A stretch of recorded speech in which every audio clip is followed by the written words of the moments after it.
lightweight division, the 135-pound division, one of the most popular in boxing today. It's got some very exciting fighters, some must-watch TV guys, and of course, you know, it's a division that everybody's really talking about. You know, you've got the undisputed champion right now at the moment is George Kambosos, and you've got guys like Teofimo Lopez, Gervonta Davis, Garcia, Devin, Haney, and of course, Lomachenko is still lurking there, looking very, very good. It's a very exciting division. It's something that I think can really continue to develop, especially if these matchups get made. I think it can be a lot of fun. I'm gonna be breaking down the weight class. I'm gonna be breaking down the potential matchups, and I'm gonna let you know who I think is the best out of these lightweights.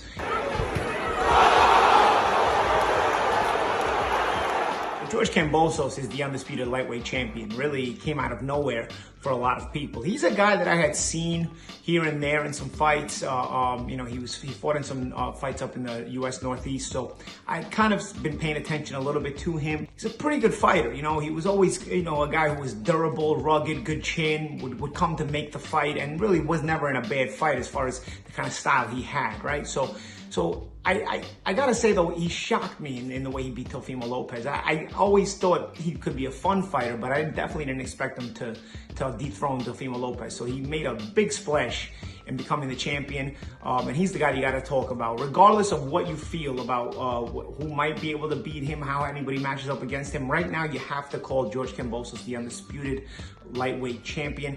I'm gonna go into a little bit more of that reason when I discuss Devin, Haney, Lomachenko, and the rest of it. Teofimo Lopez is the former undisputed lightweight champion, and really, for me, up until the point that he lost to Kambosos, I thought he was the legitimate #1 in the weight class, not just because having the undisputed title, but also in the way he was winning these fights. He was winning very spectacularly, sensational knockouts over guys like Richard Commey, Diego Magdaleno, and then of course a big upset over Lomachenko, who of course is the boogeyman of the whole weight class, of pretty much the whole lower divisions in that retrospect. I think Lopez can still come back and bounce back. He was just too good, too explosive. I don't want to say I don't know what happened to him, because it would be discrediting Kambosos, but of course, you know, he did look a little bit one-dimensional in the Kambosos fight, like he was just going to show up and knock him out. He had been a better speed kind of fighter in his previous fights, and setting up the power, being a little bit more intelligent. I just didn't see him fighting in much of an intelligent way in the Kambosos fight. He looked a bit frustrated. You know, you can't just go in there against a guy like George Kambosos and feel like you're just going to get him out of there. One thing Kambosos is, if anything, he's tough and he's durable. So he was always going to come and make the fight, and he was going to hang around for a little bit. It's not to say Lopez couldn't have got him out of there, but it had to be the Lopez we've always seen, the explosive guy, the guy setting up the power. We didn't see that. I think we will continue to see that in the future, though. I think he can bounce back. So I look forward to seeing Lopez again. It may be at 140 pounds, though. We don't know if he'll be back at 135 pounds, but I'm very curious, and I'm sure all you guys are too. Devin Haney, another good young phenom fighter in the lightweight division, the WBC lightweight champion. I put it in quotations because, of course, you know, everybody regards Kambosos as the undisputed champion. I'm going to give you why, for me, Devin Haney is not a legitimate world champion as of yet. And it doesn't mean that he's a bad fighter. You know, at one time, when we had up-and-coming phenoms like Devin Haney or Gervonta Davis, when they didn't have belts, we'd say, oh, man, we can't wait till these guys fight the champion. I can't wait till he gets a title shot. It's going to be some fight with him and the champion. Now they just create a bunch of belts, and the guys never fight each other. It's actually worse. When you have these sanctioning bodies creating 2 world championships in the same weight class, it starts to water down the real world championship. It also confuses fans, as we have a problem in the lightweight division where people are confused. We also see this with Gervonta Davis having a world title at lightweight. I don't think he does. It's the same thing, same problem. It's a secondary version of it. I think it, like I said, waters things down, confuses fans, and honestly, in the Devin Haney situation, back in the old days, Lomachenko would have been given the exemption to have to, from the mandatory, to fight for the undisputed title. And Haney would have gotten the chance to fight for the interim title, okay? Back in the old days, and I'm talking 30 years ago here, you know, 25 years ago, when I was coming up in boxing, when I was starting to watch boxing, you know, the interim champion would then have to get a shot at the champion. The champion would get the exception. He would get to fight for the undisputed title or whatever he was allowed to be fight for at the moment to avoid the mandatory. But at that point, the champion then had to fight the interim champion within 6 months, or the title would get vacated. Kind of like Riddick Bowe did with Lennox Lewis, if you guys remember, back in the day. So this is the same thing, but by creating these stupid titles, franchise, super, and all this other stuff, now they took away the demand. Now these guys are just keeping the secondary versions of the title and selling them and pawning them off in front of fans and in front of networks as real world titles.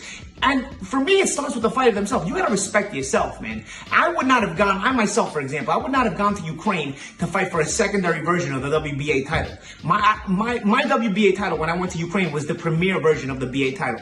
Now they call it the super title. At the time, the super title could only come up if you defended the title 5 times or if you unified it. So the premier version of the title was the World Championship unless special occasions like extra defenses or a unification.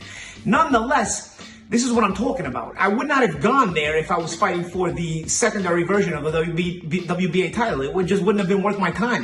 And this is the same thing with these guys. Listen, I don't mind you winning a secondary version, but don't sell it as a secondary version, especially when you have the talent of a guy like Devin Haney or Gervonta Davis, who I think can win legitimate world titles. Because if you stop pawning these secondary titles off as your real world titles, you'll create more demand for the real champions to fight you, and then we'll get the matchups we all want. Gervonta Davis, not only one of the best lightweights in the world, but also one of the most exciting.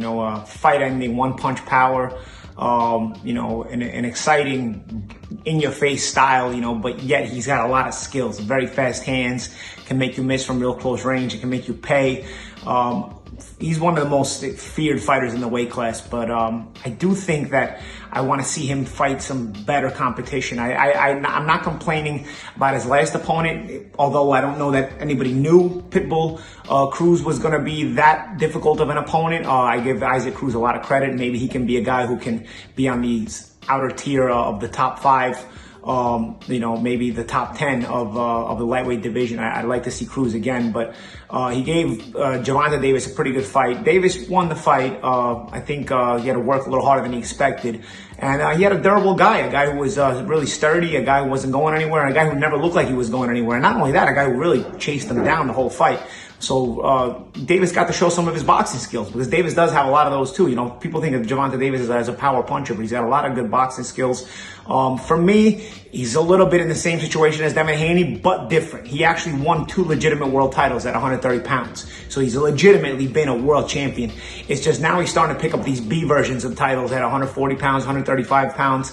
And again, we're starting to see another guy who is selling some B versions of world titles as a real world title. Why? Why do we have to see this? All this does is prevent the big fights from happening. Why can't we just not give Davis a fake world title, not give Haney a fake world title, and instead demand that guys like Davis and Haney get a shot at Kambosos? At least if we only get one of those guys to fight Kambosos, we'll be happy. You know what I'm saying? Like, why can't we demand these guys fighting each other? Why can't we demand even the other guys, Lomachenko, anybody else getting in the ring with each other? Lomachenko has fought a lot of guys though, but what I'm saying is, if you keep creating these fake belts, it just makes guys protect them. I don't know what they're protecting. I mean, I don't know why you would want to protect a fake belt anyway, or a secondary belt, to use a softer term for it. But, if you're that good, which all these guys are, they should be chasing the premier versions of the world titles. And at lightweight, they're all in the same guy. There's an undisputed title. So everybody should be chasing that and stop looking at these secondary belts that they have as legitimizing themselves, because they don't. All they do is water themselves down. And a guy like Davis, who's been a legitimate world champion at 130 pounds, I don't know. For me, that's a little bit disappointing. I want to see more of Davis, though, as I'm sure all of you do, too. Vasyl Lomachenko, for me, is the best lightweight in the world at the moment. He has no belts, but for me, he's really, really dangerous. He's got a loss to Teofimo Lopez, so you gotta credit Teofimo Lopez with that victory nonetheless. But right now, Lomachenko is the most dangerous guy. He has the most quality wins. It's his 3rd weight class, so he's the smallest out of all these guys. I mean, some of these guys like Lopez and even Haney, I think, are really big lightweights who are on the verge of moving up to 140 pounds. Gervonta Davis actually has fought at 140 pounds. So Lomachenko is all the more impressive in that he's probably topping out at 135 pounds and still is this good.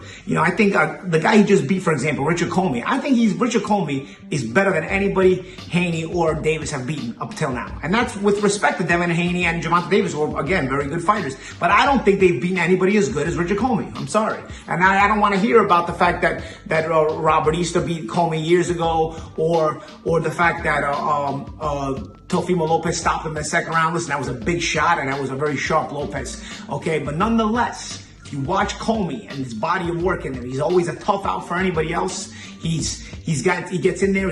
He makes you work. He's durable. He's dangerous. He's a good body puncher. He can punch pretty hard too.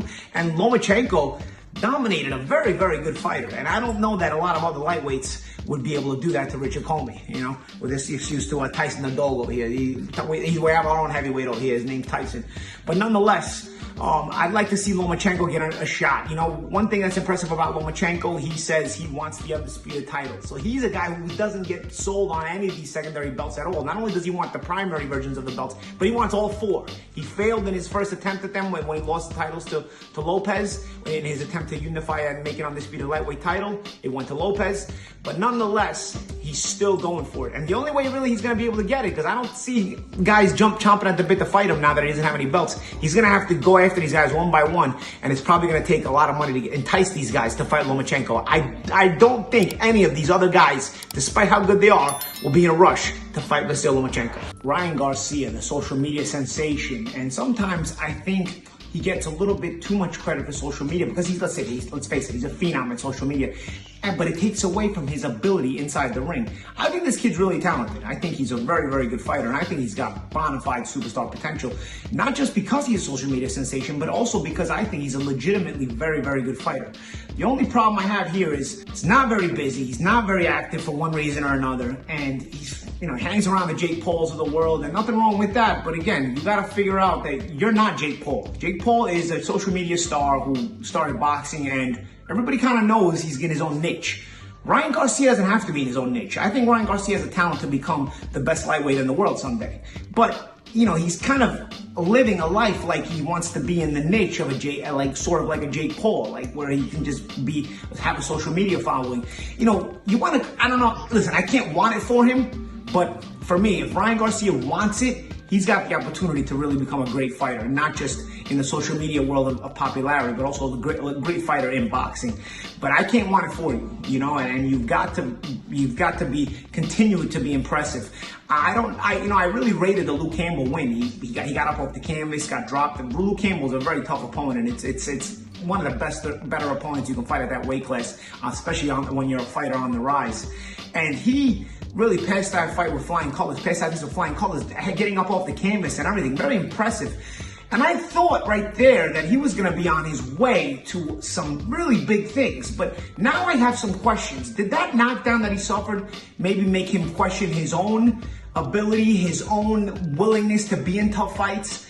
I thought it was impressive that he got up off the canvas and came back to win. But maybe did it make him say, man, I almost got taken out of there. I don't want to feel like that again. And if I may feel like that again if I get in with one of these other killers, you know, because the lightweight division only gets better from there. So I don't know. I'm not in Ryan Garcia's head.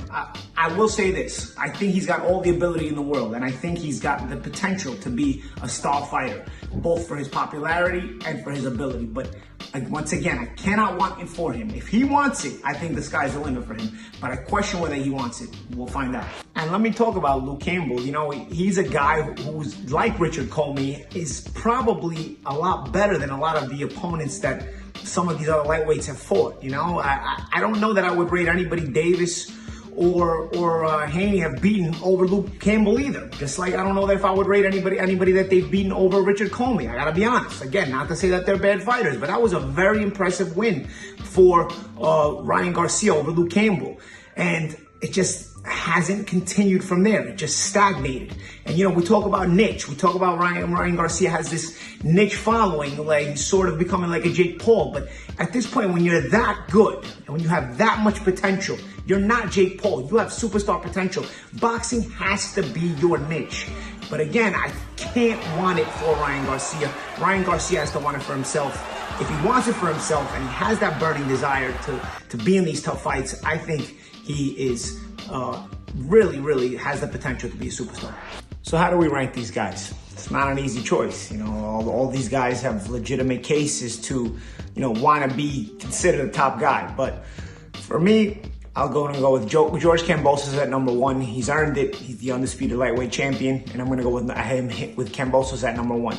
That doesn't necessarily mean I believe he's the best in the weight class. I'm going to put Teofimo Lopez at 2, strictly on the basis that he beat Lomachenko, who is actually my top guy. But I'm going to put him 3rd because not only doesn't he have the undisputed title, but he also has a loss to Teofimo Lopez. So Kambosos beat the guy that beat the guy. So he gets to be the number 1, plus he's the undisputed champion. At number 4, I'm going to go with Gervonta Davis. He's been a legitimate world champion. I think he's got explosive power. He's a very good fighter. Haney, to me, is going to be at number 5, but Haney, to me, also has a lot of potential to really start to leapfrog some of these guys. There's still some questions about him, but I really like his ability. I like his boxing style. Obviously, I'm going to be a little bit partial towards a boxing style like that. If anybody saw the way I used to box, I see some of my old style, some of my younger days style in Devin Haney. And I think with some smart boxing, some intelligent boxing, I think he can go far. And of course, lastly, but not to be underestimated, is Ryan Garcia. And I put Ryan Garcia 6th in this group because really, I'm not sure he wants to be a fighter. I think if Ryan Garcia wants to be a fighter, he's got the potential to be the top dog one day. But I question that. I have to see more motivation out of him, and we'll see. Honorable mention goes to Isaac Cruz, who gave a good performance against Gervonta Davis. I hope to see him in the future as well. And those are my rankings for the lightweight division.